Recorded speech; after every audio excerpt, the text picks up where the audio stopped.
এই নির্বাচন হতে হবে।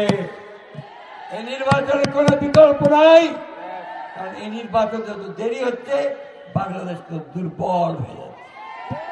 জনগণের সমর্থন ছাড়া কোনো সরকারি সফলতার সঙ্গে দেশ চালাতে পারে না।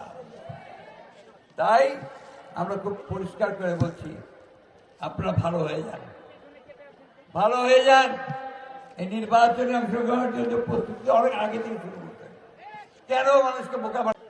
যখন আমরা সবাই মিলে ওই সংস্কারের সনদ সই করলাম পার্লামেন্টের সামনে 17ই অক্টোবর, এবং কতগুলো অনেকগুলো বিষয়ে একমত হয়ে গেলাম, সই করলাম। এখন হঠাৎ করেই সেই দলটি আজকে বলতে শুরু করেছে যে না, আমাদের পিআর দরকার। আচ্ছা ভাই, আপনার পিআর কি বোঝেন? পিআর বোঝেন?